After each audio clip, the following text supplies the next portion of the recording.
Bueno, buenos días. Esta clase esto corresponde a la tercera clase del curso que estamos dictando en el Sanatorio San Lucas y en esta ocasión vamos a hablar sobre la hipertensión. La clase se llama, como ven aquí, ¿Soy o estoy hipertenso? Este nombre está en función de un libro publicado por el doctor Luis Quiosa en el 2011, donde vuelve a revisar el tema de la hipertensión, sobre el cual ya había escrito él con colaboradores en una investigación anterior.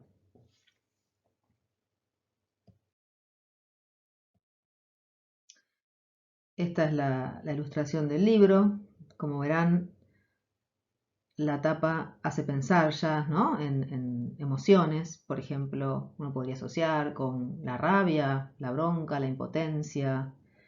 También el subtítulo del libro es interesante, Soy o estoy hipertenso, ¿no? Porque de alguna manera el verbo ser y el verbo estar, sobre esto habla el autor también, denotan significados bastante distintos. No es lo mismo ser que estar. Estar es un estado transitorio, puede ser un estado transitorio, mientras que ser ya es una condición de la persona, inamovible, que la define. Y entonces vamos a ver que el doctor Quiosa, en toda la primera parte de este libro, más que en la investigación original, se dedica a estudiar en gran profundidad todo el tema de la parte médica, o sea, el aspecto médico de la hipertensión, revisa los grandes tratados como Kaplan, por ejemplo, y vuelve a rever todo este tema con bastante minuciosidad y vamos a ver que plantea que no es lo mismo plantearle a un paciente que es hipertenso a decirle que está hipertenso y de qué depende considerar una cosa o la otra cosa, cómo lo podemos pensar. Sobre esto vamos a ir hablando en la medida en que avancemos en la clase.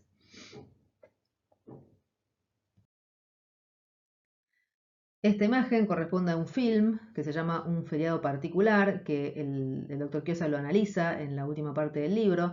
Yo siempre les digo que si tienen ganas de verlo después de haber escuchado la clase, es un lindo ejercicio porque uno puede ver cómo en el film el personaje obviamente aparece el tema de la hipertensión en la película y a ver si ustedes pueden identificar o pueden tratar de buscar los significados que hemos encontrado aquí, que vamos a hablar aquí en la clase, en la película, que después lo pueden, si quieren, ir a leer al libro de Quiosa, que como ya siempre les digo, ustedes saben que los textos que vemos en el curso están publicados todos en la página de la Fundación Quiosa, que es www.funquiosa.com.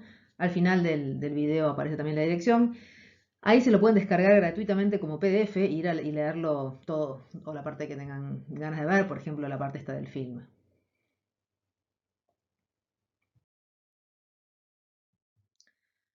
Bueno, vamos a empezar a hablar entonces de la sangre, obviamente, y ustedes saben que para que la sangre fluya y llegue a todo el organismo necesita ser impulsada, empujada, ¿no? La sangre es impulsada por una bomba que tenemos adentro, que es el corazón, incansable, ¿no? Trabajador incansable.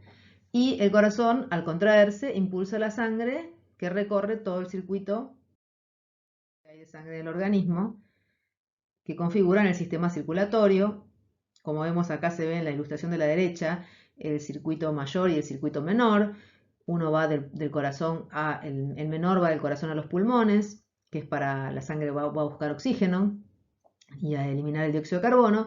Y el otro, el circuito mayor, va del corazón al tejido para llevar el oxígeno y los nutrientes a los tejidos y llevar luego los desechos de nuevo al corazón y hacia los pulmones. Entonces, el corazón es la bomba aspirante impelente que impulsa la sangre por todo el cuerpo y por estos circuitos de manera permanente.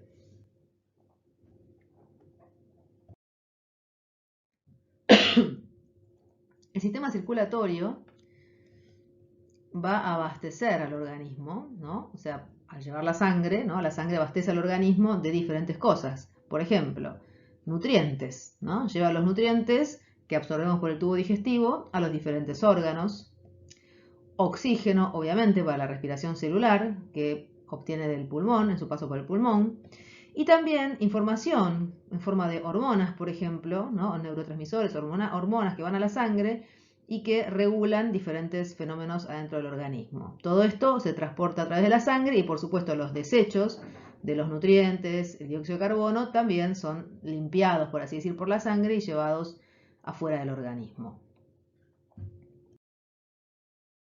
En esta diapositiva podemos ver una ilustración, por algo se dice que Las grandes avenidas son las arterias de la ciudad porque remeda bastante el sistema de las rutas y calles, la idea, ¿no?, de la circulación, también la palabra circulación.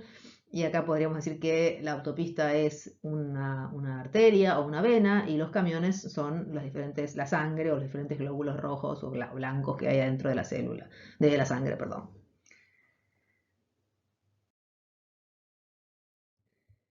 Y aquí, ¿qué función va a cumplir la presión arterial? La presión arterial asegura el mantenimiento de la perfusión de los tejidos para que puedan abastecerse, o sea, para que la sangre llegue y salga hacia los tejidos. O sea, ustedes saben que la sangre va por los grandes vasos que van a terminar formando los capilares muy, muy, muy pequeños y ahí los nutrientes salen por difusión a través de las muy, muy finitas paredes de los capilares para ir hacia los tejidos. Si no hubiera suficiente presión, esto no podría ocurrir. O sea que, aunque nos parezca raro, tener presión arterial significa que estamos vivos. Esto lo dice Juan Gervas en un libro del que ahora en un ratito les voy a hablar. Y yo lo traigo un poco a modo con cierto humor, ¿no? Porque hay gente, a veces las señoras dicen, tengo presión, ¿no? O fulanito tiene presión. Y uno dice, bueno, que tenga presión, bienvenido sea, porque sin presión arterial estamos muertos, ¿no? O sea, primer punto, no es que la presión arterial es algo malo en sí. Hay que ver qué pasa cuando es demasiado elevada, pero ya se la demonifica, empezamos por este punto, ¿no? Como si ya casi a pensar que la presión en sí es algo negativo, cosa que todo lo contrario.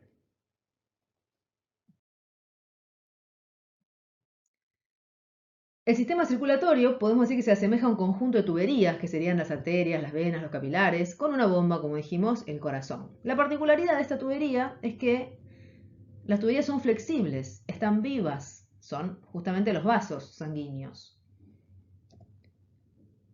Y entonces su resistencia a la presión de la sangre puede variar. ¿De qué va a depender esto? De que se relajen o se contraigan. Cuando se relajan, disminuye la tensión, ¿no? Porque al relajarse hay más espacio y hay menos tensión, y al tensarse o volverse rígidas, la tensión aumenta. O sea que es como si fuera un sistema de tuberías con tuberías vivas, que van a reaccionar según cada situación, y también con esto se va a regular la necesidad de sangre de cada órgano. Según el momento que un órgano necesite más sangre o menos sangre, los lechos capilares de ese órgano van a contraerse o dilatarse según las necesidades, cosa muy inteligente dentro del organismo, ¿no? Así, como dice aquí, así la presión se adapta a las necesidades del organismo.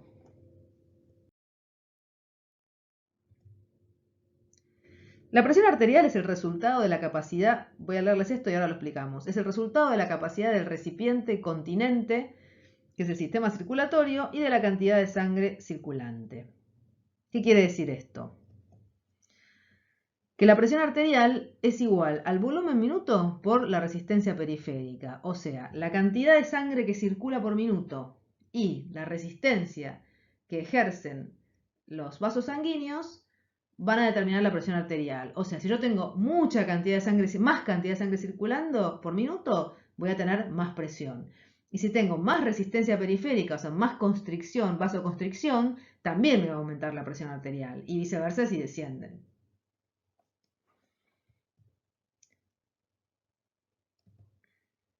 Por ejemplo, acá a la derecha tenemos un vaso sanguíneo, el del medio normal, a la izquierda contraído, a la derecha dilatado. Cuando está contraído decimos que aumenta la resistencia periférica. Cuando está dilatado disminuye la resistencia periférica. Es decir, como les decía recién, mayor cantidad de sangre, mayor vasoconstricción periférica, me va a determinar mayor presión arterial.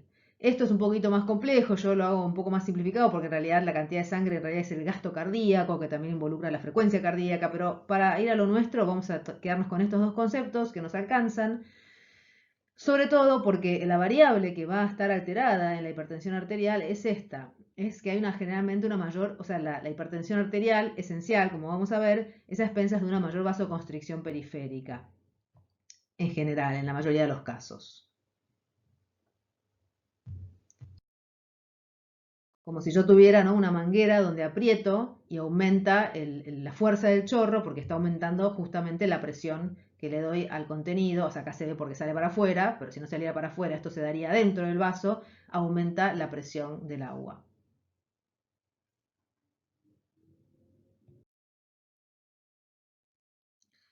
Cuando nacemos, ¿no? Ustedes imagínense que adentro del útero materno, el feto obtiene la sangre con todos estos nutrientes, todos estos abastecimientos a través del cordón umbilical. En el momento del nacimiento se corta el cordón y entonces ocurre una, o sea, el bebé tiene que cerrar reacciona como si se estuviera desangrando, como si tuviera una hemorragia, produce una vasoconstricción para que no le caiga demasiado la presión arterial, y esto es una reacción normal, la misma reacción que ocurre ante una hemorragia aguda. Si yo tengo una hemorragia aguda, tengo una vasoconstricción masiva para mantener la presión conservada en los órganos nobles. Entonces, en estos casos, esta es una reacción saludable. El aumento de la resistencia periférica constituye aquí una reacción eficaz, una respuesta eficaz, perdón. Es como si fuera la idea un poco de hacer un torniquete, evitar la hemorragia y mantener la presión del otro lado, ¿no? Ahora, en la hipertensión arterial es como si esto ocurriera, pero de manera fallida o, entre comillas, equivocada. El organismo reacciona con la vasoconstricción como si se estuviera desangrando o como si estuviera frente a esta situación, sí, de pérdida de sangre, cuando esto no es así. O como si le hubieran cortado el cordón umbilical cuando esto no es así. La hipertensión arterial es el aumento de la presión de la sangre en las arterias más allá de los límites y de las variaciones que se consideran normales. Que ahora vamos a ver cuáles son. La hipertensión primaria o esencial, entre comillas también, es la inmensa mayoría, es el 90% o más de las hipertensiones son esenciales. Ahora vamos a ver qué significa, o les voy adelantando, primaria o esencial significa que no se sabe de dónde viene, por oposición a la hipertensión arterial secundaria, que ocurre, por ejemplo, frente a algunos tumores endocrinos o frente sobre todo a trastornos en la circulación renal, que van a alterar el mecanismo de regulación de la presión arterial, y entonces se sabe qué es lo que está causando la hipertensión arterial. Bueno, esa hipertensión secundaria a otros trastornos es un 5 a un 10% de las hipertensiones arteriales. Es decir, que estamos hablando que en la gran mayoría de los casos la hipertensión es de causa desconocida.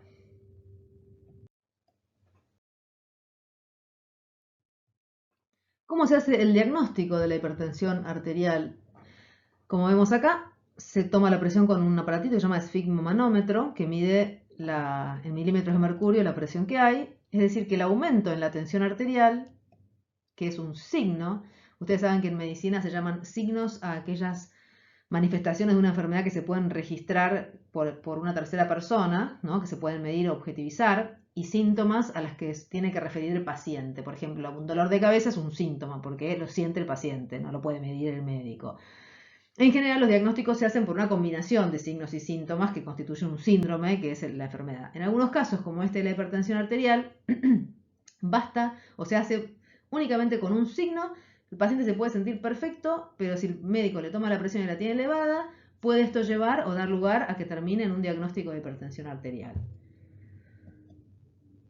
unido a la ausencia de elementos que permitirán afirmar que se trata de una hipertensión secundaria. Obviamente, si tiene otras cosas que hacen pensar en una hipertensión secundaria, no sería una hipertensión arterial esencial.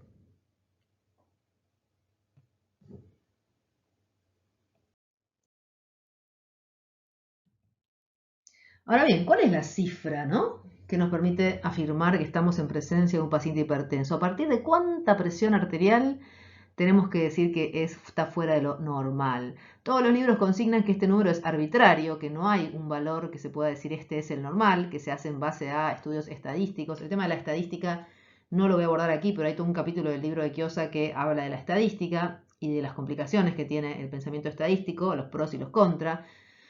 Pero digamos que se va estableciendo de manera arbitraria que a más de cierto nivel se considera hipertensión en función de determinados estudios y demás que se han ido haciendo.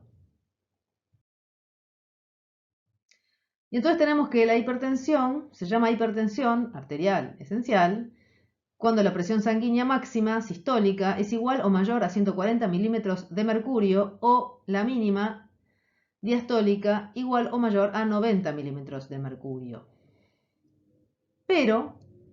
Basadas en el promedio de 2 o más lecturas tomadas en 2 o más visitas después de la consulta inicial. Bueno, esto es muy importante, no me quiero extender, Pero, digamos, a veces, de hecho, conozco un caso que se los cuento brevemente, de una persona que había ido a la guardia porque se sentía mal, le tomaron la presión y me llama y me dice, María, me dice, me quieren medicar, dicen que tengo hipertensión y ¿qué valor tenés? Y tengo, como si yo le dijera, no me acuerdo, pero era algo así como 140/90 o 145, pero ni siquiera me parece que era más alto que 140 si mi memoria no me traiciona. Y yo le digo, no, no te medican nada, le digo, en principio no hagas nada. Entonces la recomendé con una médica clínica y demás. Bueno, resulta que no era hipertensa, que estaba en ese momento con la presión ahí en el límite, que después ni siquiera fue su presión normal, o sea, su presión habitual. Es un caso extremo que estoy hablando yo, ¿no? De una mala conducta médica, pero digamos que de todas maneras no es tan raro ver que alguien se la por ejemplo, un solo registro de presión arterial y ya se quiera establecer un diagnóstico. Si uno lee los libros y ve bien, se habla, como les digo acá, de 2 o más lecturas en 2 o más visitas después de la consulta inicial. O sea que hay que tomarse el trabajo de medir, aparte que el paciente tiene que estar sentado, tiene que haber estado tranquilo y en reposo, tiene que tener el brazo a la altura del corazón.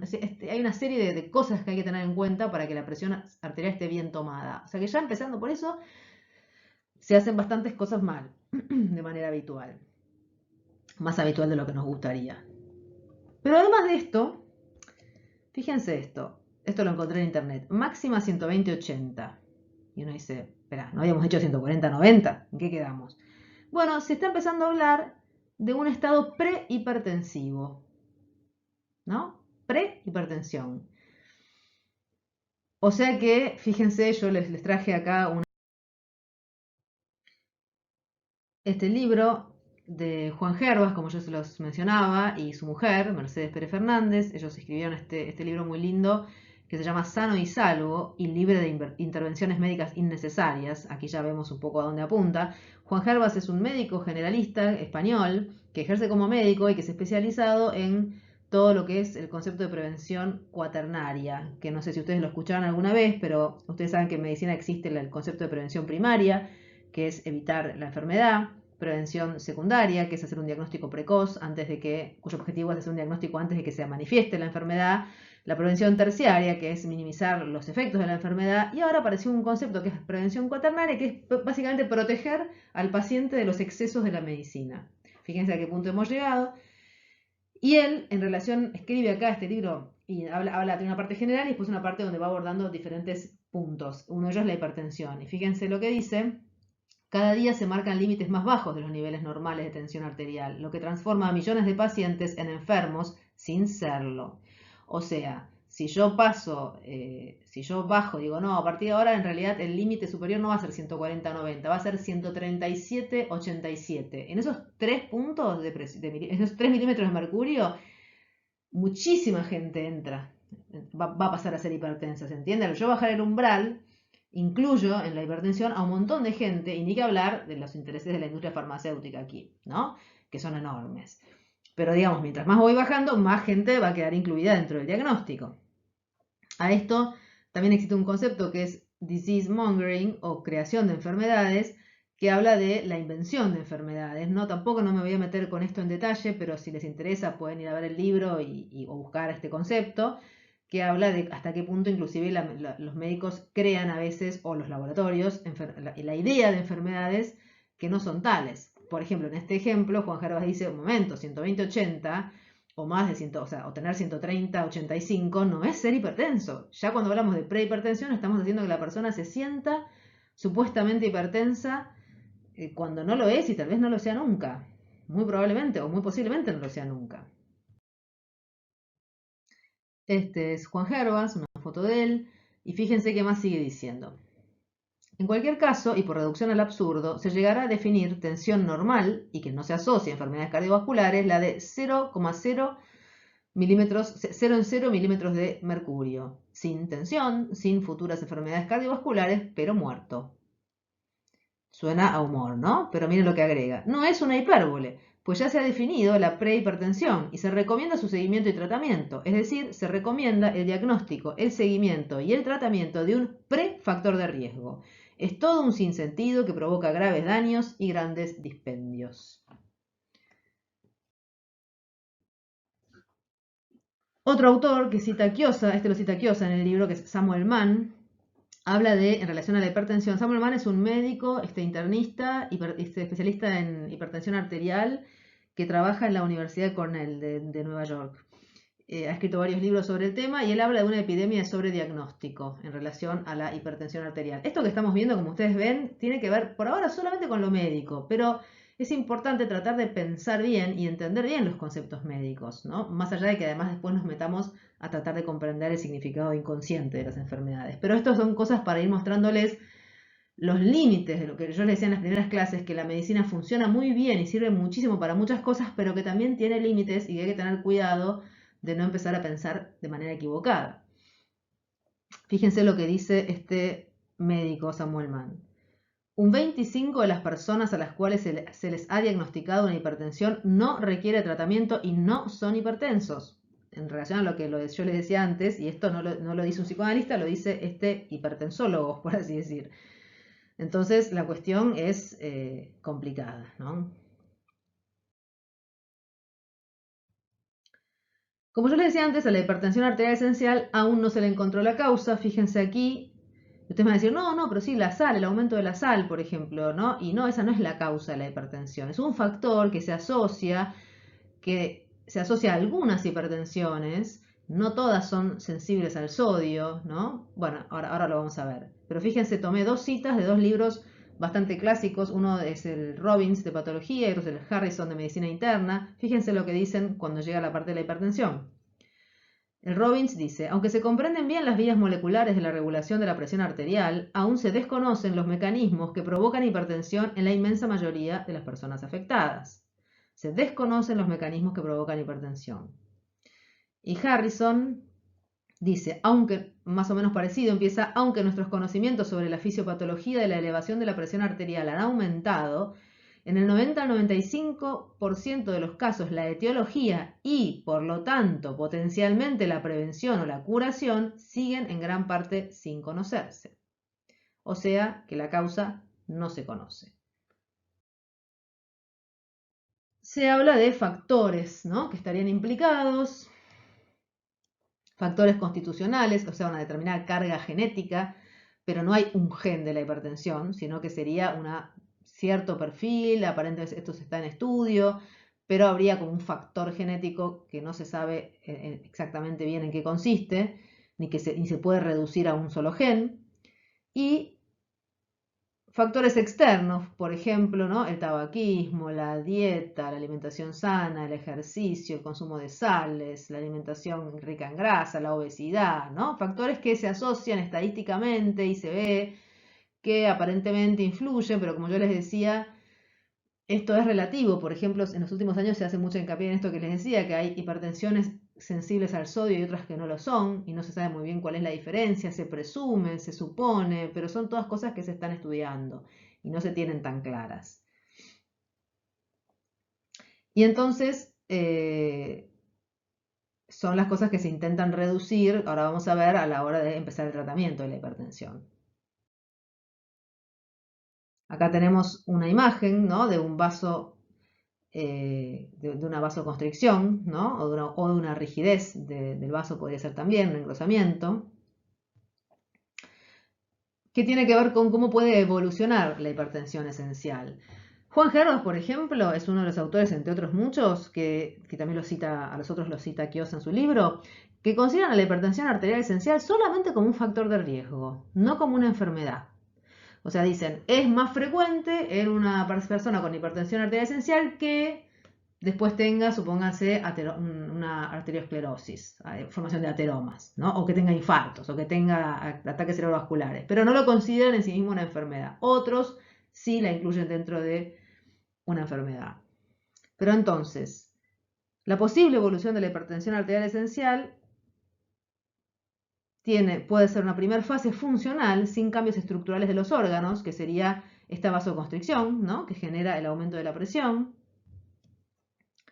Luego podría ser una segunda fase arteriosclerótica, donde el trastorno queda fijado y mantenido por una lesión evidente, o sea, se empiezan a endurecer los vasos sanguíneos.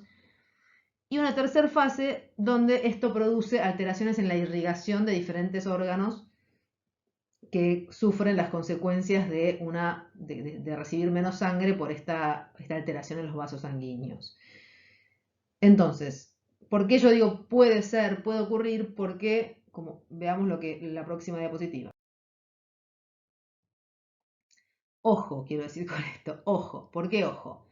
Porque no todos los estados que se caracterizan como prehipertensivos, como vimos de 120 a 139 y de 80 a 89 milímetros de mercurio, evolucionarán hacia una hipertensión esencial, desde ya que no. Pero aunque lo hagan, no todos los pacientes, aún entre aquellos que no reciben tratamiento, recorrerán las tres fases, ni evidenciarán trastornos de una gravedad similar.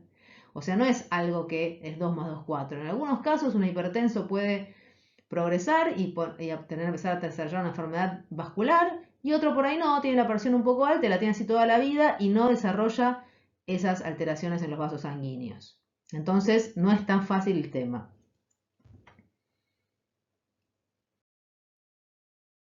Y esto tiene que ver con algo que habíamos visto en las primeras clases, que es que a pesar del poder tecnológico, ¿se acuerdan que decíamos?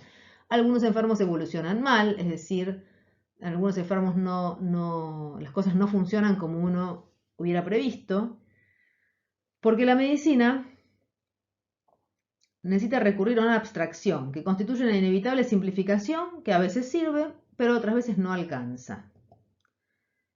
Y hay, de hecho, un alto porcentaje de fracasos en el tratamiento de pacientes hipertensos. Por eso yo decía 2 más 2 no es 4.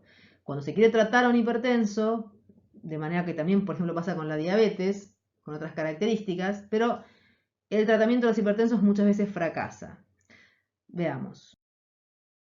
Una primera medida del tratamiento es cambiar el estilo de vida. Bueno, empezamos por decir que no estaría sencilla cambiar el estilo de vida, ¿no? Una persona, hacerle cambiar la alimentación, el ejercicio que practica, sus hábitos.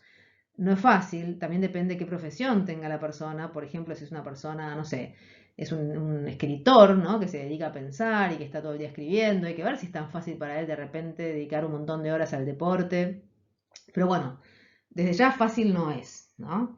En esto me estoy acordando de un comentario que hace Sabater y él dice, el escritor, ¿no? Y él dice, a mí mucha gente me recomienda que yo tengo que hacer más ejercicio. Y dice, lo que a mí me llama la atención es que yo no escucho que a la gente que hace deporte, muchas personas le recomienden que lean más libros. Y me parece que está muy buena el comentario, la anécdota, porque de alguna manera esto también habla de la sobrevalorización de lo material. Está bien, buenísimo hacer ejercicio, pero es como que no se piensa lo mismo del lado del desarrollo intelectual o espiritual de una persona. Pero esto es un comentario al margen, ¿no? Las primeras medidas, entonces, volviendo a lo nuestro, que se hacen terapéuticas, tienen que ver con este cambio en el estilo de vida, en los hábitos alimentarios y demás. Y luego, veamos la medicación, los fármacos, que tienen algunas características. Los fármacos son hipotensores. ¿Qué significa que son hipotensores? Significa que no curan la hipertensión, no es como el antibiótico que al matar a la bacteria me cura la angina, sino que acá yo tengo hipertensión, tomo una medicación que me hace hipotensión, me hace bajar la presión. Por eso se sabe hoy en día que hay que tener muchísimo cuidado porque es muy peligroso a un paciente que tiene un pico hipertensivo bajarle demasiado la presión. Eso puede tener consecuencias aún peores que la hipertensión en sí. Además, solo un 27% de los pacientes logra disminuir la presión arterial, el 10% es resistente a la medicación y el 63% restante no logra sostener el tratamiento. En gran parte no lo logra sostener por los efectos adversos y las molestias que les causan las diferentes medicaciones que hay. Entonces, vemos que no es un asunto sencillo este de tratar a la hipertensión. Samuel Mann se plantea la relación con las emociones y dice, fíjense lo que dice este médico también, desde su experiencia, ¿no?, con los pacientes en el hospital. Dice, las emociones que habitualmente sentimos tienen que ver menos con la hipertensión que las emociones que albergamos pero que no sentimos y que frecuentemente ni siquiera sabemos que existen en nosotros. Interesante que esto lo observe un médico que no es psicólogo ni es psicoanalista. Nos parece importante, nos parece significativo. Obviamente que esto deja, ¿no?, la inquietud de decir, bueno, pero ¿de qué depende que una persona haga una hipertensión si tiene emociones reprimidas? ¿Por qué hace una hipertensión y no hace, no sé, un ataque de asma, ¿no? O no hace cefaleas, o no hace un brote de psoriasis. Esta es la pregunta por la especificidad. ¿Se acuerdan que hablamos en las primeras clases? Y es de lo que se va a ocupar tanto Gyoza. Porque no todos los que bloquean emociones penosas van a desarrollar una hipertensión arterial. Podemos pensar, se trata de estrés. Aunque otra vez, ¿por qué el estrés me da lugar a una hipertensión y no a otra enfermedad? Se trata de enojo, ¿no? La idea de la presión alta tiene que ver con el enojo, como en esta foto que le sale el vapor, digamos, por los oídos. Esto es una foto de un libro mío que estuve leyendo. Solamente la agregué para que veamos, fíjense esto. O sea, en la tabla es si leen arriba, dice tipos y causas de hipertensión sistólica y diastólica, hipertensión esencial, hipertensión secundaria, y dentro de la hipertensión secundaria ponen como causa neurológica psicógena. Esto no es, acá se refiere a la hipertensión secundaria, pero de todas maneras lo que me parece importante es que esta es la forma en la que en el 90% de los libros de medicina ustedes van a encontrar el factor psicológico, es decir, un largo listado. Y en este caso aquí dentro de las causas neurológicas, pero a veces directamente dentro de las causas desconocidas o junto, por ejemplo, se pone, no sé, los virus, causa idiopática, que significa que no se sabe la causa, y psicógena, ¿no? Es decir, que cuando no se sabe de dónde viene, muchas veces se dice es psicógeno, o sea que tiene la idea de la psicogénesis, fue generado por algo psíquico, y es un elemento más de la lista. Pero nosotros vamos a pensar que, por tomar este ejemplo, la hipertensión secundaria o una glomerulonefritis aguda también tiene un significado específico inconsciente. No lo conocemos, pero lo tiene. Entonces no podemos decir que una de ellas es psicógena y el resto son de causa física. ¿Me siguen? Entonces por eso decimos esto no se entiende muy bien, cómo sería que hay una psicógena y las demás no, además de que qué significa que sea psicógena, con todo lo que hablamos de la relación cuerpo-alma. Eso lo traje porque me parecía interesante ver cómo ustedes van a encontrar el tema de las causas psíquicas, entre comillas, en la gran mayoría de los libros de medicina. Pasando de esto a otra cosa, podemos decir que la enfermedad se puede concebir como producto de una causa, ¿se acuerdan? Teníamos esta cadena causal, teníamos la causa, teníamos el efecto, por ejemplo, yo les daba el ejemplo de la gripe, ¿no? El virus de la gripe, y el mecanismo a través del cual la causa se las ingenia para producir el efecto, y que la medicina tradicional dice, tengo que eliminar la causa o interferir con el mecanismo para que el efecto, que es la enfermedad, desaparezca. Decíamos que esto funciona muy bien en un montón de casos, pero en otros no tanto, y decíamos que proponíamos otra manera de ver las cosas, que no es opuesta a esta, sino que la complementa, que es como mirarlo desde el otro lado de la cara de la moneda, que tiene que ver con esto. Que también la enfermedad se puede comprender como expresión de historias, dramas biográficos, afectos o fantasías, inconscientes propios y específicos. Y entonces nos preguntamos, bueno, ¿cuál es el drama oculto en la hipertensión arterial?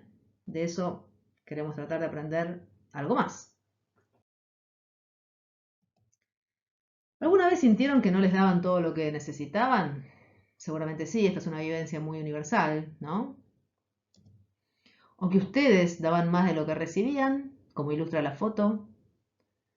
Sí, seguramente esto todos lo podemos identificar. Hay otra pregunta que ya es un poco más, despierta un poco más de resistencia, o que necesitaban algo que no sentían merecer, ¿no? Por ejemplo, imagínense que yo necesito recibir algo que al mismo tiempo siento que no merezco. Desde puede ser dinero, hasta el amor, el lugar, el aprecio. Esto a veces uno ya se resiste un poco más, uno dice, no, bueno, yo sí me lo merezco, ¿no? Pero a veces uno en el fondo siente que no lo merece. Estas preguntas van apuntando un poco a lo que van a ver que tiene que ver con esta enfermedad y con el significado inconsciente de esta enfermedad. Vamos a ver. Aquí tenemos de nuevo el sistema circulatorio, que dijimos que la presión de la sangre se ocupa de asegurar la llegada de alimento a los órganos. Esta es la idea de la provisión, ¿no? De ser proveedor, de entregarle, llevarle, ¿no? Como el tipo que va con el flete, el alimento en un sentido genérico, alimento, oxígeno, todo, ¿no? A los órganos. vendría a representar la idea de abastecimiento, ¿no? Un objeto proveedor, un objeto que abastece, una manera de abastecer.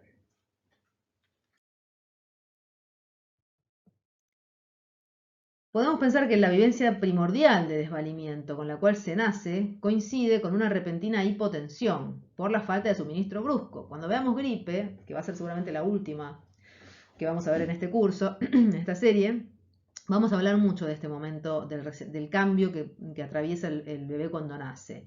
Pero sin tomar las demás cosas, que son un montón, ya solamente esta, del corte del cordón, imagínense lo que representa. Es esto, ¿no? Es la idea de se le cortó el chorro, es decir, venía recibiendo todos los nutrientes, genial, todo masticado, todo digerido a través del cordón y de repente, trácate, además de que tiene que salir, respirar oxígeno, etcétera, etcétera, se le corta el chorro, ¿no?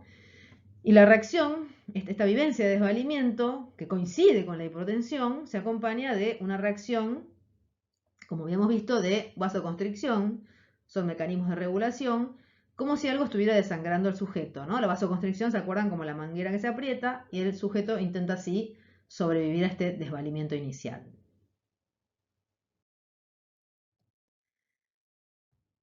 Podemos pensar que tenemos esta vivencia inicial de desvalimiento y que luego el bebé recibe asistencia ajena de la madre, sobre todo simbolizada por el tema del pecho, que va a ser el... Ustedes saben que el pecho y lo oral y la boca es algo central en el bebé recién nacido, es un órgano que tiene que ver con todo lo que va a plantear después Freud en relación a la zona erógena oral, que es cuando Freud habla de zona erógena, habla de cómo un órgano organiza, valga la redundancia, un órgano organiza el psiquismo, todo el psiquismo se organiza en torno a esto. O sea, es tan importante el alimento, la relación con el alimento, la relación con el pecho, que el bebé vive el mundo a través de la boca, y por eso es la típica etapa en donde el bebé todo lo que agarra se lo mete en la boca, lo chupa, lo muerde, porque es su forma de vincularse con el mundo, que después va a pasar a otros órganos, como por ejemplo la fase anal. Entonces, en este momento, el alimento ocupa este lugar central y el bebé lo siente como recibir amor, recibir cuidado. Es un representante privilegiado de aquello que incrementa nuestra autoestima, ¿no? O sea, el bebé siente, si me alimentan es porque me quieren, es porque valgo, que sentirme alimentado me hace sentir bien, me siento valioso, ¿no? Esta vivencia inicial de desvalimiento es suplida por la asistencia ajena que me otorga lo que yo necesito y me hace sentir, además de bien porque recibo el alimento, me hace sentir querido, me hace sentir digno. Tenemos algunas imágenes para ilustrar estos momentos primeros.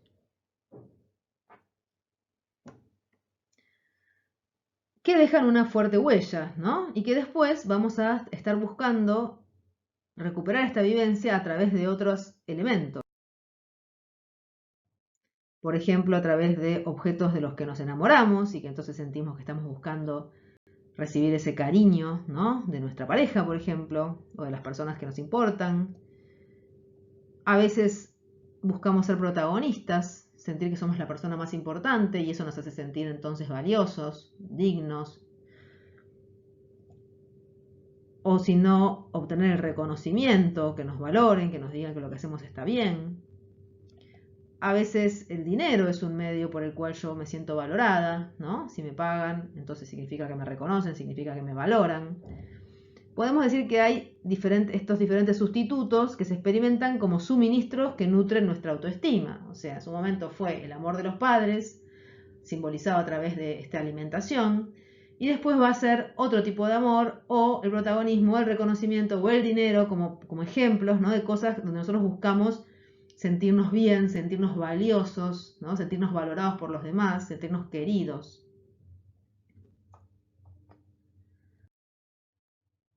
Entonces, si pensamos ahora en la presión arterial, vamos a ver que por un lado, como dijimos, lleva el suministro de nutrientes a los tejidos. Este sería el lado, la idea inherente o encarnada en el sistema circulatorio y en la presión arterial en particular, esta idea de la entrega, del abastecer, del proveer, que a su vez simboliza una idea más general, más amplia,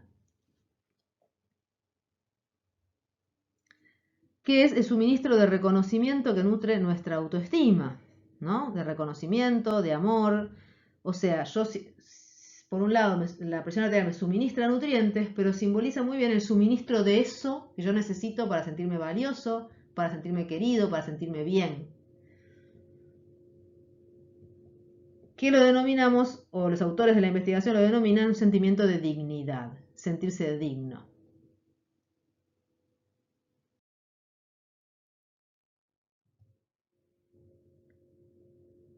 Plantean entonces que la presión arterial necesaria para lograr el abastecimiento de los tejidos se presta para simbolizar el sentimiento de dignidad que forma parte de la autoestima, ¿no? La autoestima sería el sentirse bien con uno mismo, el sentirse valioso. Entonces, plantean que esto queda muy bien simbolizado por la presión arterial que abastece a los tejidos de nutrientes. Esto vendría a tener que ver con el sentirse digno de recibir el suministro necesitado. O sea, si me dan lo que necesito es porque yo soy digno, porque yo soy valioso.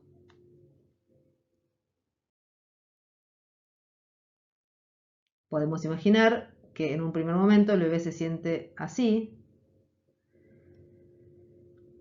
Acá plantean los autores de la investigación que en un primer momento, o sea, luego del nacimiento y del primer momento de desvalimiento y demás, cuando el bebé recibe la atención, la asistencia ajena, la alimentación y el amor, hay un momento en el que se siente omnipotente y autosuficiente, como si fuera un momento en el que él siente todo lo que yo recibo, todo lo bueno es mío, si quieren el pecho materno es mío y yo todo lo puedo. Esto es una especie de ilusión que imaginamos que existe en el bebé, pero que se ve inmediatamente o prontamente, ¿no? Acá el bebé está tomando la teta y siente que está todo bien, pero de pronto pasa esto, que es que el bebé, por algún motivo, algo no ocurre como él espera, la madre no viene cuando él espera, la leche no tiene el gusto que él quería, o la mamá se va antes de que él termine, o le tiene un cólico y le duele la panza. Cualquiera de estas cosas él siente que hay algo que él no puede controlar, algo que él no puede dominar y que lo hace otra vez sufrir.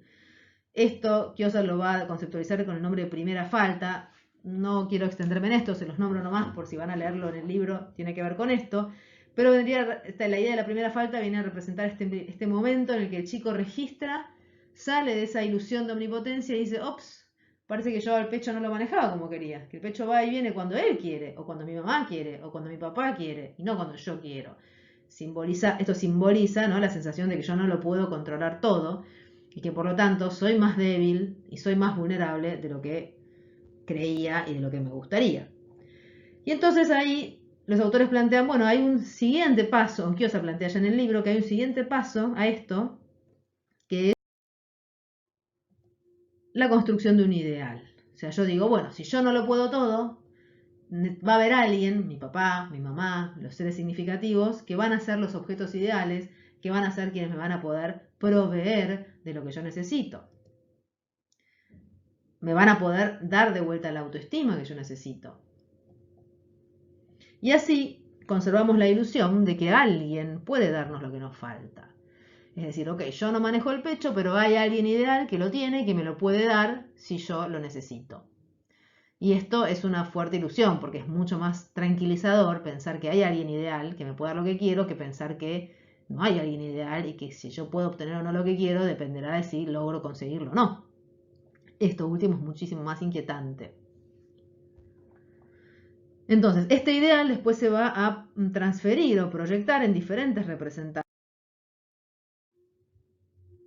que pueden ser primero los padres, típicamente, después, por ejemplo, la maestra en la escuela. Yo quiero que la maestra me quiera. Yo estudio para aprender, pero también estudio para ser el alumno preferido de mi maestra, para que la maestra me sonría, para que la maestra me haga sentir que yo soy especial, yo soy valiosa.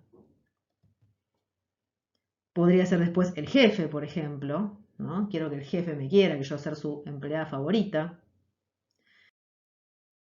Vemos entonces una secuencia que es así. Arriba a la izquierda tenemos el desvalimiento con el que nacemos, la asistencia que me permite tener la ilusión de omnipotencia, para como consolarme eso tan traumático que fue el desvalimiento inicial, pero enseguida tenemos la primera falta, vuelve la carencia, vuelve el desvalimiento, y entonces digo, bueno, está bien, ¿no? Yo no puedo todo, pero va a haber alguien que sí lo puede todo, que es este ideal proveedor, como dijimos. Poco a poco luego, si el sujeto va evolucionando bien, descubre algo muy importante, que es que para merecer también hay que dar. O sea, la importancia de la capacidad de dar. Fíjense, dar es poner en ejercicio la propia potencia. Ya no es depender de lo que el otro me va a dar a mí, sino es lo que yo soy capaz de hacer. Y esto, sin dudas, contribuye al sentimiento de nobleza, de dignidad, de autoestima, ¿no? A sentir que yo valgo y soy digna porque tengo capacidad de hacer cosas buenas. Cuando todo va bien, el sujeto descubre esto, pero no siempre todo va bien y todo va en esta dirección. Para hablar brevemente de los términos, los autores destacan el término merecer. A veces digo los autores y a veces digo Kiosa porque hay cosas que estaban en la investigación inicial, que es mucho, mucho más anterior, no recuerdo el año, muchos años previa, y otras cosas que ya solamente las plantea, las agrega Kiosa en su libro nuevo, por eso a veces cambio de uno al otro. Merecer entonces es hacerse digno de premio o castigo, según el diccionario. Un poquito tautológico, digno es a su vez merecer algo, favorable o adverso. Más allá de la tautología, lo que ellos resaltan acá es que merecer y ser digno puede ser tanto de cosas buenas como cosas malas. Yo puedo ser digno de castigo, o merecer rechazo, o ser digno o esto es digno de avergonzarse, por ejemplo. Mientras que ya el término dignidad se usa como algo solo positivo. No hay una dignidad mala. Se usa para designar que se merece de un modo unilateral algo favorable. Y por oposición tenemos a la indignidad, lo contrario de la dignidad. Para esclarecer un poco términos que nos vamos a ir manejando bastante porque por lo que venimos viendo, esta dignidad tiene que ver con esta idea de sentirme querido, de sentirme apreciado, de sentir que si yo estoy recibiendo cosas buenas es porque yo valgo y soy digno de recibirlas, de recibir este abastecimiento que está simbolizado por la presión arterial. Pero vayamos un paso más.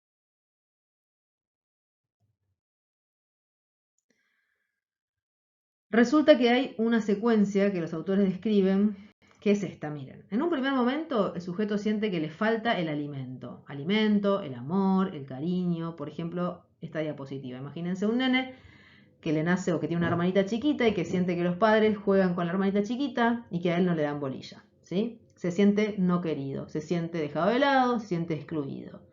Esto, dicen los autores, me lleva a sentir desvalido, que me falta algo que necesito, carente, ¿no?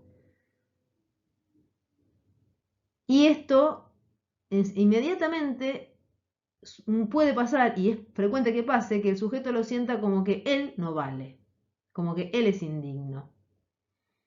¿Por qué? Fíjense esto, transformamos el dolor por algo que nos falta en una cuestión de dignidad o indignidad, de merecer o no merecer. ¿Qué quieres? ¿Por qué esto? Porque aunque parezca raro o parezca difícil de creer, miren lo que sí, se los voy a explicar mejor en la próxima diapositiva. Preferimos, entre comillas, porque esto no es consciente, sentirnos indignos antes que impotentes. Esto es clave. O sea, yo prefiero sentir yo no valgo y por eso mi mamá no me presta la atención que yo querría, que sentir que esto no es que yo no valgo, sino que hay algo que yo no puedo controlar. ¿Por qué? Porque si yo siento que necesito, frente a esta carencia, ¿no? Que experimento como una pérdida de amor insoportable, si yo pienso que el problema lo tengo yo, que yo no soy digno, que yo no soy valioso, entonces conservo la ilusión de que puedo obtener aquello que me falta, siempre y cuando, como dice aquí, nos hagamos dignos de ello. Es decir, yo podría recibir todo el cariño que quiero. Lo que pasa es que me falta ser más buen hijo, portarme mejor. Si yo hago mejor las cosas, voy a recibir eso que necesito. Mientras que pensar que tal vez yo no recibo lo que necesito porque hay algo que yo no puedo dominar, supónganse, no sé, imagínense que los padres del nene se separan y los padres están con unos despelotes tremendos entre ellos y le empiezan a dejar de dar bolilla. Bueno, esto no es algo que si él se porta mejor lo va a poder conseguir. Esto es algo que él va a tener que resignar, que va a tener que duelar, que los padres no le están pudiendo prestar la atención que él necesita, pero no porque él haya hecho algo malo, sino porque las cosas son así. Lo que pasa es que esto lo enfrentaría a una impotencia muchísimo mayor que decir, que conservar, como dice acá, la ilusión de que si él cambia algo, entonces los padres lo van a tratar como él quisiera. ¿Me siguen? Esto tiene que ver, esto lo transformo entonces, o de aquí, digamos, surge, de este razonamiento, de esta idea, surge la necesidad de ser valorado y reconocido por las personas significativas del entorno. O sea, repasando un poco lo que acabamos de decir. Cuando yo siento una carencia muy grande de algo que yo necesito, por ejemplo, el amor, es muy común que yo sienta que me es más fácil pensar que la culpa es mía, que yo hice algo mal, que yo no soy digno en este caso. Y que por lo tanto, ¿por qué? Porque entonces yo digo, bueno, tengo la esperanza de que si yo me transformo en alguien digno, hago lo necesario, voy a obtener lo que necesito. Y eso me hace empezar a ser una persona que busca obtener el cariño, no el cariño, el reconocimiento, la valoración, es el chico que se porta bien, es el mejor alumno, es el que todo el tiempo está buscando hacer las cosas bien para recibir eso que siente que no está recibiendo y que no está teniendo. No sé si se entiende que hay como una vuelta con esto a partir de una necesidad de uno, porque enfrentarse con que lo que uno necesita tal vez uno no lo pueda obtener o no depende de uno, esto es lo más traumático y lo que uno no quiere encarar o aceptar.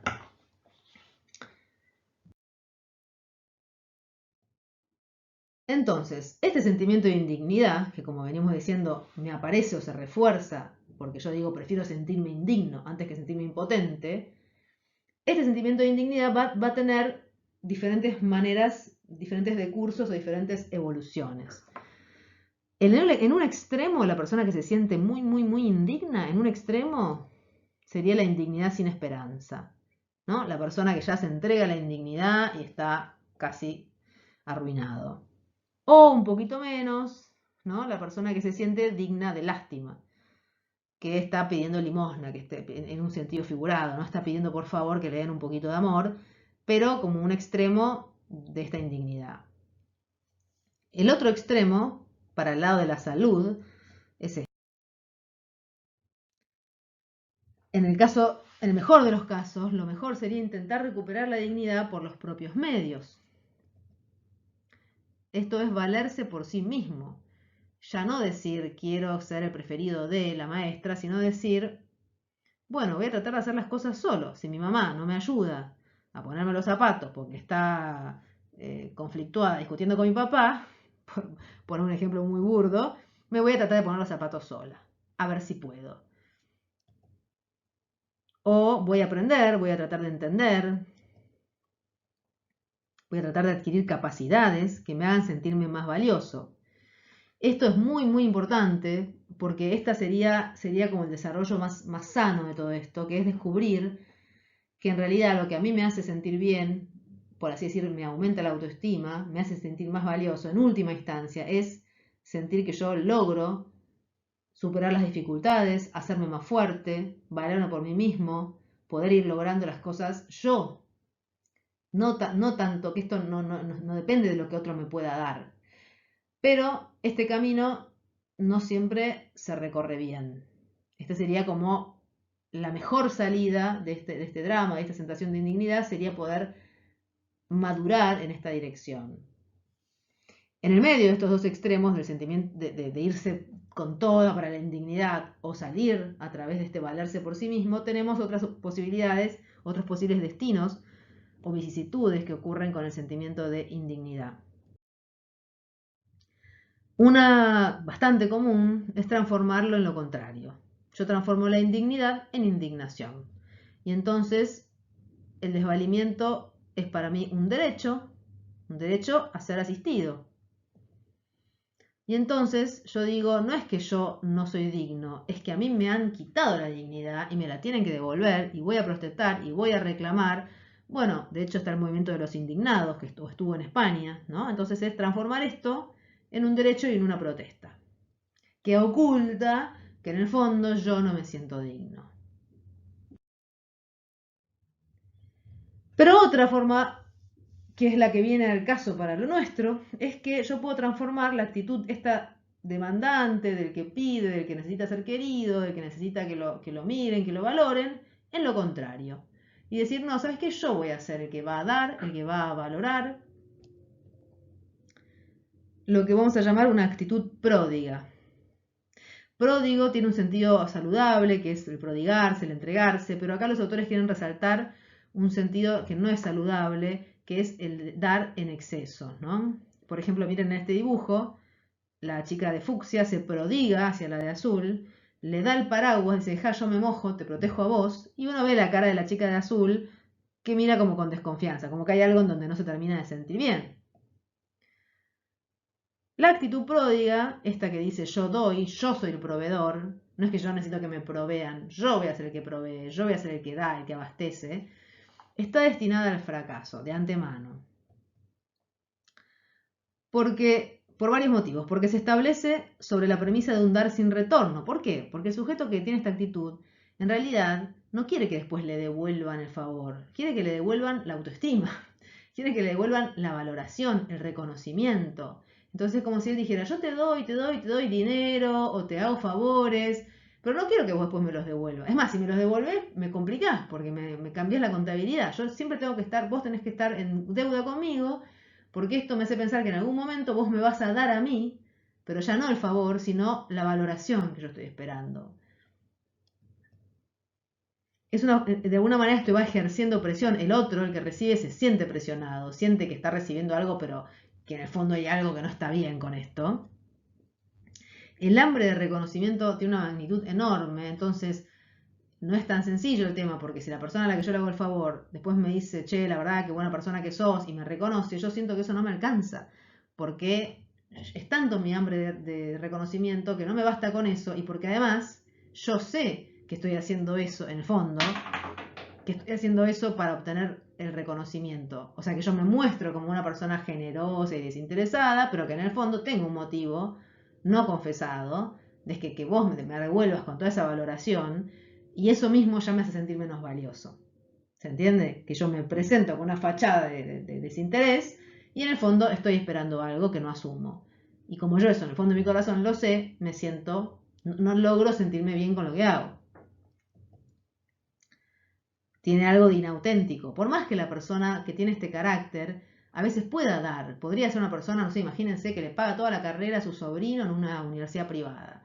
Y por ahí se la paga realmente, y por ahí eso es darle algo, pero también es darle algo de una manera particular, con una expectativa particular, que muchas veces en el otro también genera un malestar y que sobre todo al pródigo no lo calma, no lo termina nunca de hacer sentir bien, porque está siempre esperando este reconocimiento que nunca alcanza y que nunca llega, o si llega no alcanza.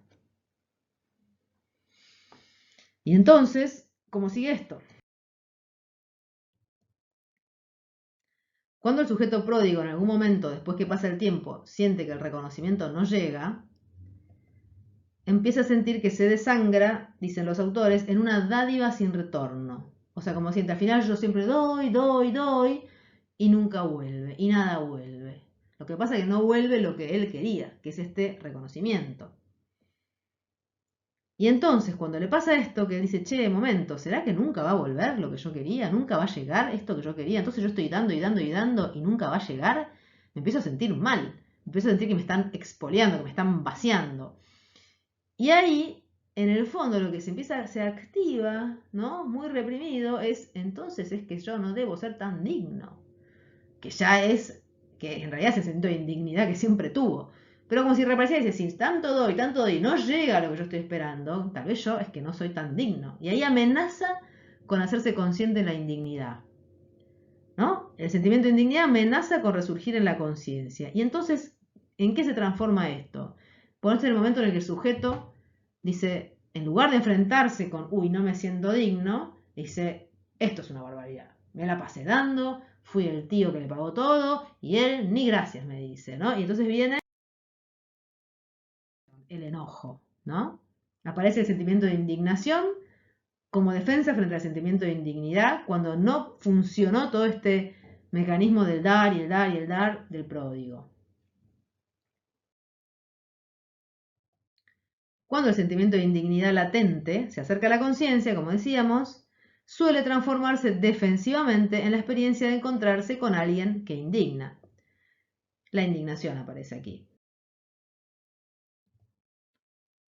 Repasando entonces, porque es un poquito enrulado el tema, Tenemos a la indignidad, que como se acuerdan, yo prefiero sentirme indigno antes que impotente, entonces todo nace con que transformo la impotencia en indignidad o en una especie de culpa. Me defiendo luego de la indignidad diciendo no soy yo el que necesita el amor y los bienes y la provisión, soy yo el que da todo eso.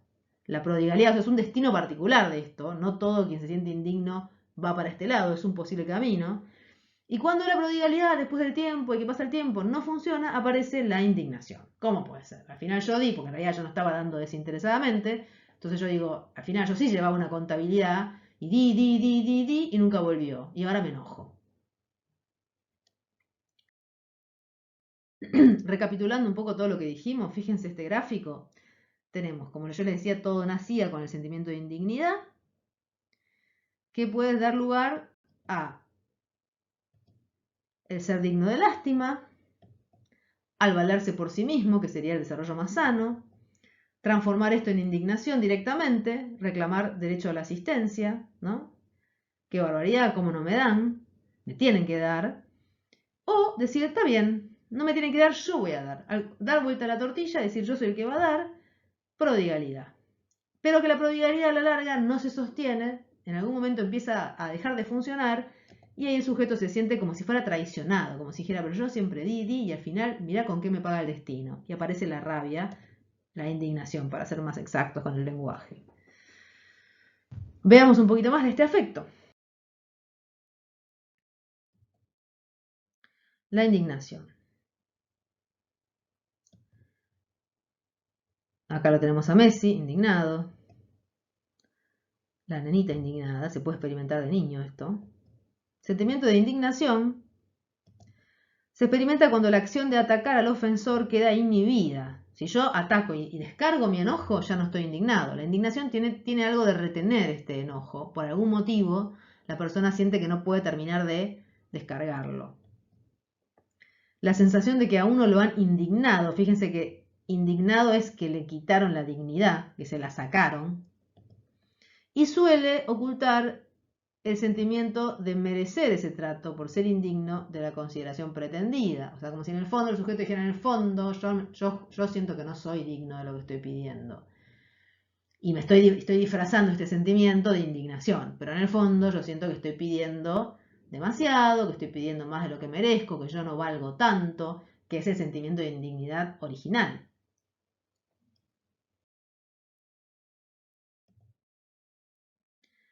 Veamos un poco más este afecto. Tenemos la taquicardia, la taquipnea, que es la aceleración de la frecuencia respiratoria, aumento de la tensión muscular, esto lo describen Darwin y Dumas, contracción de labios y puños, palidez o enrojecimiento, aumento de la presión arterial, elementos que configuran al afecto de la indignación.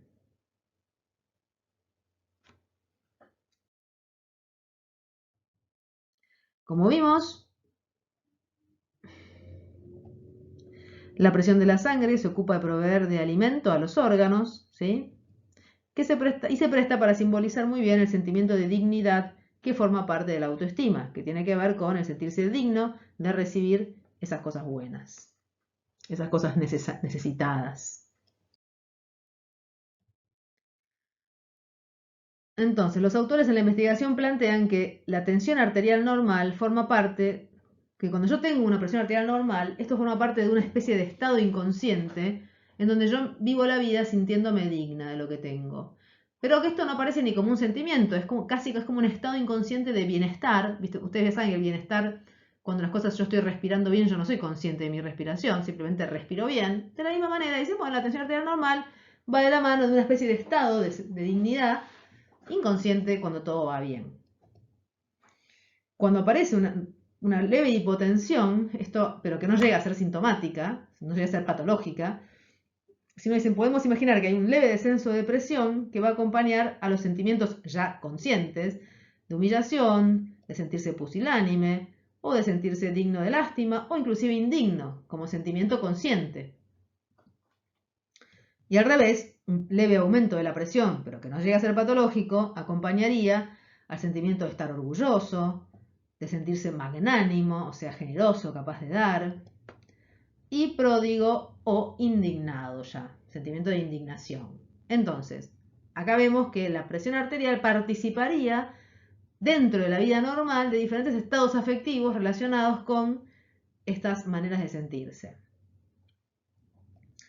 Y esto serían fluctuaciones normales dentro de la normalidad.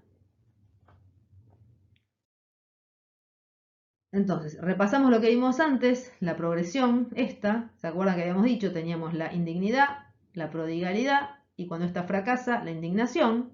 Pero ¿qué pasa con el sentimiento de indignación? No puede desarrollarse y queda reprimido cuando surge frente a personajes que son muy importantes en la vida de la persona, que siente que depende de ellos. Por ejemplo, un padre con un hijo, que siente por un lado que se quiere indignar, o que se quiere enojar, pero que al mismo tiempo si se indigna y siente la indignación, eso lo llevaría a confrontarse con una persona de la cual siente que justamente depende porque espera recibir todo ese amor y que además se arriesga a que la persona le diga, ¿qué te haces vos? Que no sos tan importante, no sos tan valioso. Que es decir, que le aparezca el sentimiento de indignidad. Entonces, cuando esto se empieza a amenazar con venir a la conciencia, yo puedo defenderme más todavía y reprimir el sentimiento de indignidad. Perdón, de indignación. Chao, lo reprimo. ¿Por qué? Porque hacer consciente que me siento indignada va de la mano con hacer consciente esta dependencia, esta necesidad de amor, este riesgo de que me digan que en realidad yo estoy pidiendo más de lo que me corresponde. Y entonces, lo que hubiera sido un sentimiento de indignación si se descargaba en la conciencia como afecto, con todos los rasgos que dijimos, yo puedo desarmarlo, desorganizarlo, sacar todo esto y que la indignación se descargue en un solo elemento de la clave, que es el aumento de la presión arterial, la vasoconstricción. Y entonces no tengo la indignación en la conciencia, pero tengo hipertensión arterial. La persona no se siente indignada, pero tiene un pico de hipertensión. Recordemos lo que dijimos, que al nacer la vivencia primordial de desvalimiento coincide con una repentina hipotensión, ¿se acuerdan? Cortó el chorro, que pone en marcha los mecanismos de regulación como si algo estuviera desangrando al sujeto. Esto que pasa al nacer puede repetirse en la vida adulta,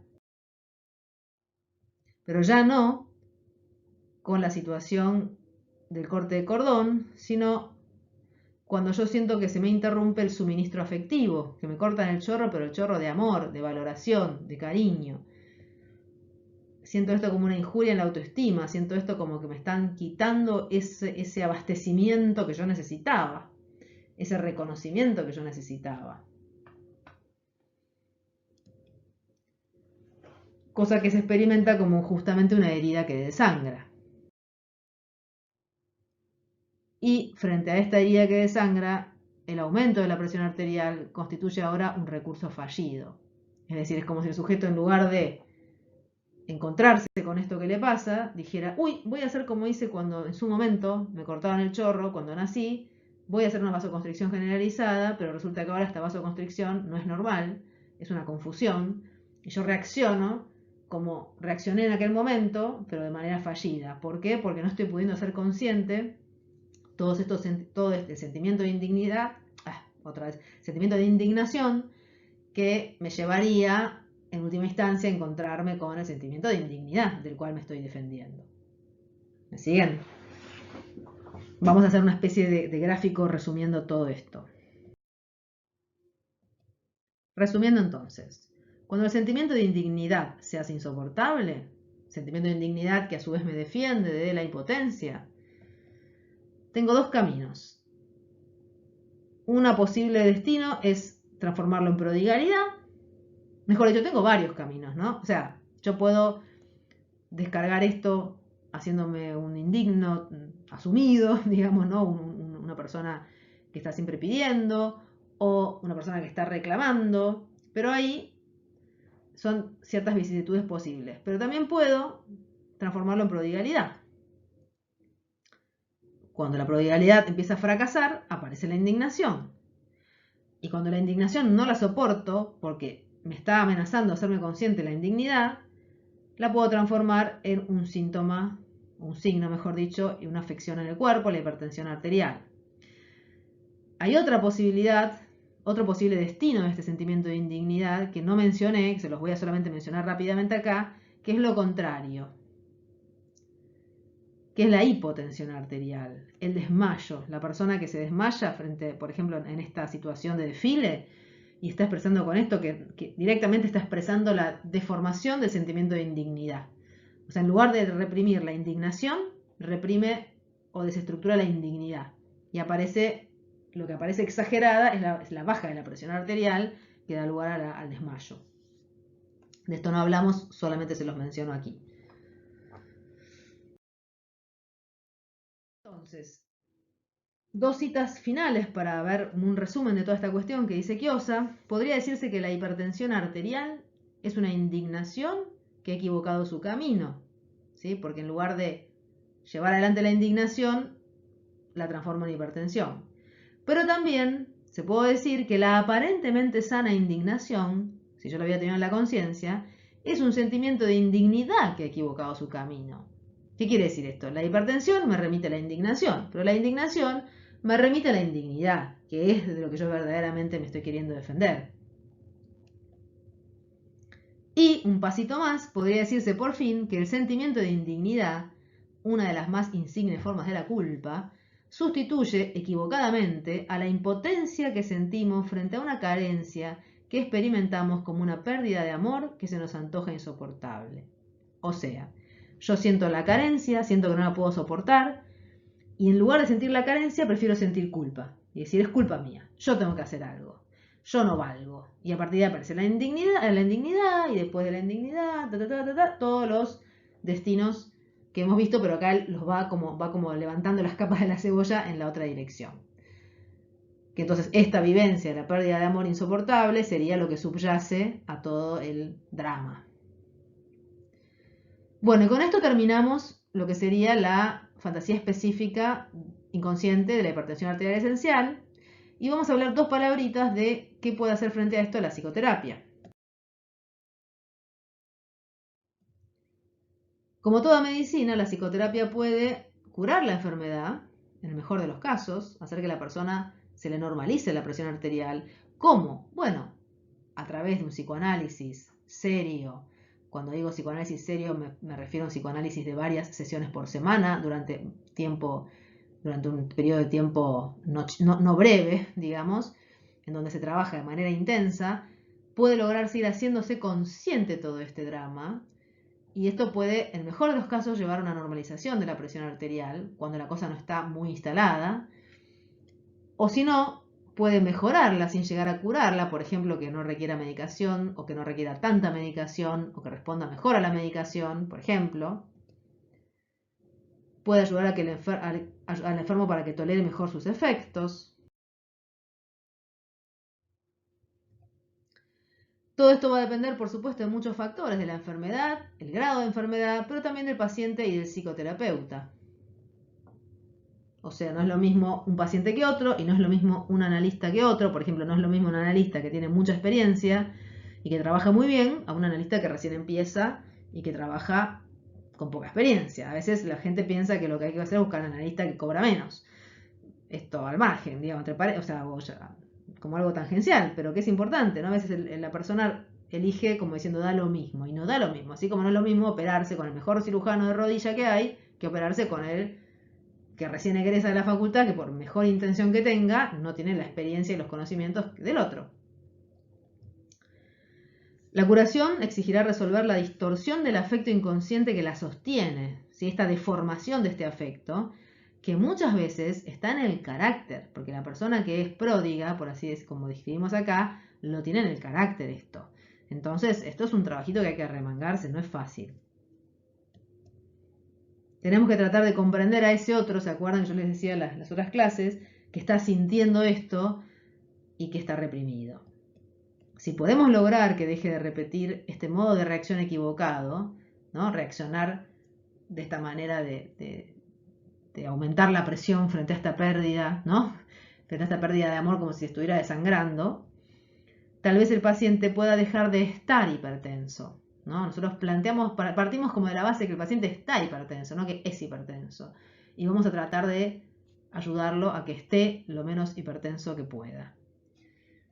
Bien, esto es todo. Terminamos la clase de hoy y nos vemos la próxima para seguir con el próximo tema, que seguramente va a ser cardiopatías isquémicas.